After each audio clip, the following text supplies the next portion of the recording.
센스도 없고 손도 느리고 부침성도 없고 말주변도 좋지 않은 사람들도 열정으로만 꾸준히 미용을 하시는 분들 정말 많습니다. 저는 그런 분들 정말 엄청 진짜 많이 존경하고 대단하다고 생각해요. 제가 정말 항상 중요하다고 생각하는 부분을 열정 마인드로만 이겨낸 분들이니까. 안녕하세요. 저는 연 매출 1억 3천을 내고 있는 미용 14년차 지티처라고 합니다. 안녕하세요. 지티처입니다. 저는 항상 대략 몇 년 차쯤씩 미용에 대한 제 생각이나 마인드에 대해 적고는 해요. 미용사를 해야 할 사람은 따로 있나? 라는 생각이 주로 꼬리에 꼬리를 물고 고민해 봅니다. 제 사명이 고객을 위해 만족을 위해 고군분투한다면 미용을 꿈꾸는 꾸준히 하는 미용사로서의 사명은 또 다른 미용사들이 같이 행복할 길도 만드는 거, 그게 제 제2의 꿈이기도 하거든요. 제가 미용을 시작했던 14년 전만 하더라도 미용은 쉽고 아무나 할 수 있으며 할 일 없는 사람도 충분히 학원만 나오면 시작할 수 있는 직업이라는 인식이 강했습니다. 물론 저희 부모님조차도 껄렁껄렁한 외모에 약간 날티나는 애들이 한다라는 고정관념이 되게 강했었고요. 이제는 많이 아시기도 하고 인식이 조금 바뀌고 있지만 정말 미용은 아무나 할 수 있는 직업도 쉬운 직업도 아닙니다.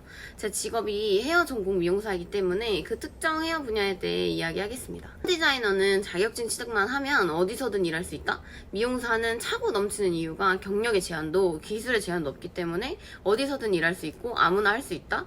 맞아요. 물론 말하자면 할 수만 있죠. 잘할 수 없습니다.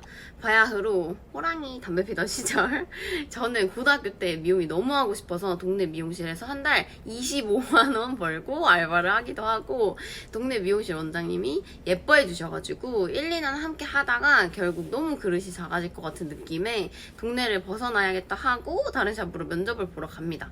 이제 그땐 제가 진짜 잘하는 줄 알았어요. 정말 아이러니하게 미용에는 기준이 없기 때문에 내 윗사람만큼만 따라가면 내가 진짜 잘하는 줄 알아요. 코끝도 흉내 못 내면서 말입니다.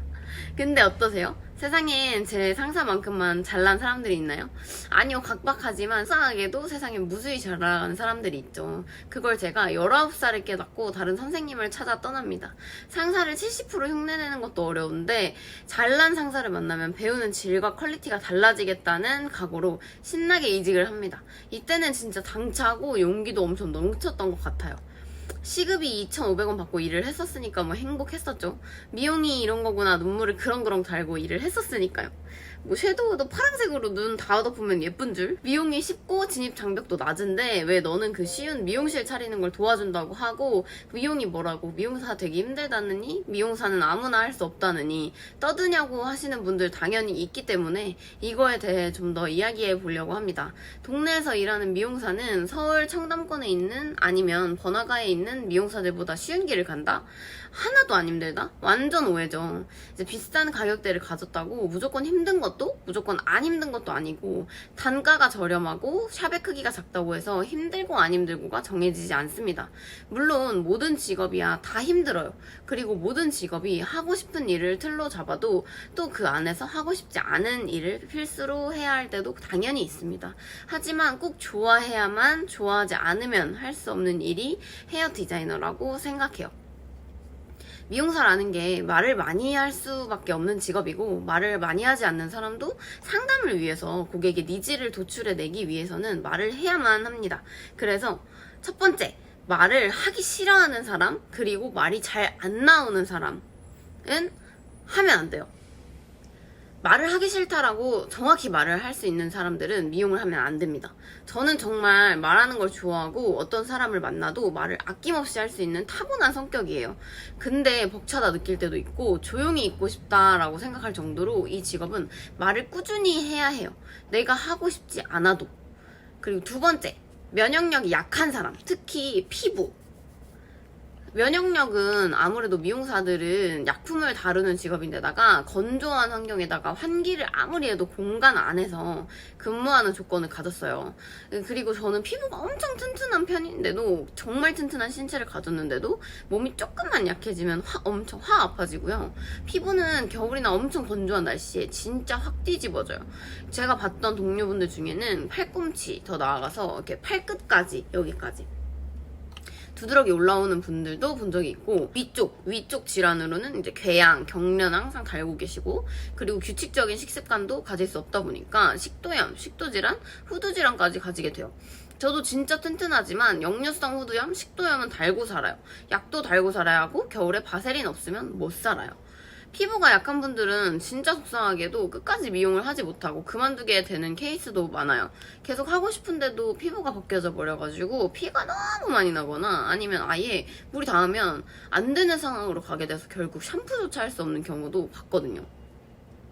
그럼 피부를 벗겨내면서 일을 할 수 없으니까 결국 아쉬워도 미용을 그만두게 됩니다. 손 잘 닦고 수건으로 물기 없애주고 핸드크림 잘 바르면 되는 거 아니야? 라고 하시는데, 바빠서 일하러 튀어다니다 보면 목말라서 물도 못 마시는데 크림 바를 새가 어디 있어요. 피가 줄줄 나서 그냥 뭐 누가 봐도 중증 환자처럼 보이는 사람들이 셌는데, 그럼 어떤 사람이 미용을 해야 하냐? 라고 생각을 하시고 물어보시면 이제 첫 번째, 미용 자체가 뭐든 좋다, 일하기만 해주면 잘할 수 있다 하는 사람. 센스도 없고 말도 못하고 행동이 느려도 나는 미용 시켜만 주면 진짜 잘할 수 있다 하는 사람. 미용이라면 하루에 연습이랑 근무 포함 하루 진장일 진짜 일할 수 있다 하는 사람. 두 번째, 체력이 좋다, 하고자 하는 건 무조건 한다. 하루 종일 일하는데 밥도 못 먹고 일할 때도 있을 거예요. 그리고 물도 못 먹고 화장실도 못 갈 때도 있어요. 진짜 방광염 걸리고 변비 걸릴 수도 있어.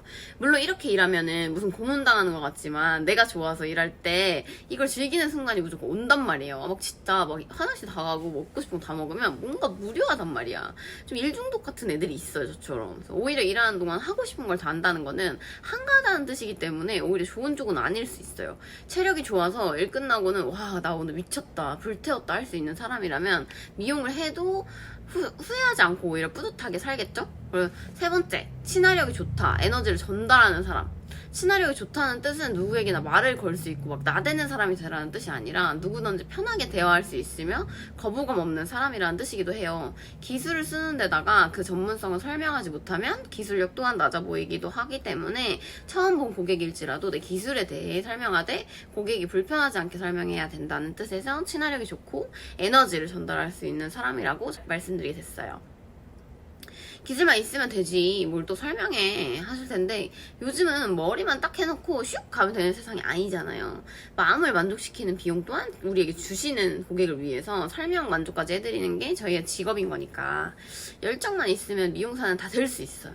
열정이 없어도 할 수는 있어요. 하지만 좋은 미용사는 될 수 없어요. 저도 처음에 인상 쓰고 미간에 여기 주름도 되게 있었고 말하는 것도 내가 하고 싶은 말만 했었어요. 친하면 많이 말 걸고 반말하고 했던 시절도 있었고, 그 시절이 지나고 혼나고 나를 되돌아보고 바뀌고 벌써 14년 차가 돼 보니까 미용할 때 내가 이런 부분을 고쳐와서 지금 이렇게 안정된 미용사로 살아갈 수 있나 보다 하는 감사함이 있더라고요. 물론 완벽하진 않지만요. 제가 미용을 너무 좋아하고 미용을 해오면서 생각해 본 건, 초반에 어렸을 때 내가 이런 걸 공부했더라면 좀 더 나은 미용사가 될 수 있었을까? 라는 생각을 하거든요. 할 일이 없는 사람이 미용이 쉬워 보여서 아무 생각 없이 일을 하면 매우 오랜 시간 고생만 하다 그만둘 거예요. 몸으로 부딪히면 되는 거 아니야? 하면 해보시면 한숨 나오실 거예요. 생각 없이 자기 반성 없이 일을 하면 이건 좋아하지 않고는 성장할 수 없는 일이구나 라는 걸 느끼실 거고, 아마 그 느끼기도 전에 그만두실 거예요. 그래서 이런 질문에 하나하나 화내고 막 얘기하지 않아요. 그렇게 쉬우면 해보세요 하고 말죠. 기술직이 최고야, 나도 미용을 했었어야 했는데 하시면 그러니까요 이제라도 해보세요 하고 말아요. 저는 고객님들한테 꾸준히 내가 뭘 더 해드리면 만족을 드릴 수 있을까 매일 고민하고 생각하고 연구하는데, 이게 매달 다시 봐도 또 달라져 있고 또 성장이 있는 거예요. 자기 발전하는 미용사랑 절대 고민하지 않고 기계적으로 일하는 미용사는 절대 몇 년 후가 같을 수가 없는 거예요. 아무나 할 수 있잖아 그거. 네, 할 수야 있죠. 하지만 많이 노력하고 공부해야 하기만 하는 미용사가 아닌 제대로 된 미용사가 될 수 있는 거예요. 껍데기만 미용사인 사람과 마음으로 진심으로 노력하는 미용사는 당연히 다르겠죠. 저는 미용사라는 직업에 자부심도 많고 미용을 너무 사랑하지만 제가 너무 잘하고 싶다 이야기하지도 않고 아직도 저는 부족하다고 생각해요. 그래서 이 모습을 보고 미용사를 꿈꾸는 분들이 한 번이라도 더 좋게 성장하시길 바라서 유튜브도 3년 전에 시작을 했었거든요. 지금은 더 직접적으로 도움을 드리는 역할로 나아가고 있고요. 미용을 시작하고 싶은데 어떻게 시작하면 되죠? 하고 싶으신가요? 미용실에 오시고 일단 여기저기 찾아가세요. 자격증이 없으면 자격증 따세요. 손님으로도 많이 다니시고 지불하는 비용은 꿈을 위한 투자라고 생각하세요. 고가, 저가, 번화가, 미용실 다 다니세요. 보는 것도 공부가 돼요. 그렇게 조금씩 꿈과 가까이 있다 보면 시작하게 되고 성장하고 나아가 행복한 미용사가 되어 있을 거예요. 하도 꿈에 대해서 이제 말을 하다 보니까 엄청 영상이 또 길어졌어요. 저는 미용사에 대해 이야기하는 게 왜 이렇게 막 말이 길어지는지 모르겠어요. 궁금한 게 있으시면 언제든지 댓글 달아주시고 저는 무조건 말해주시는 거 좋아합니다. 1인 오픈이 아니어도 미용사에 대한 질문 상관없어요. 편하게 물어보시면 그만큼 제가 아는 선에서 도와드릴게요.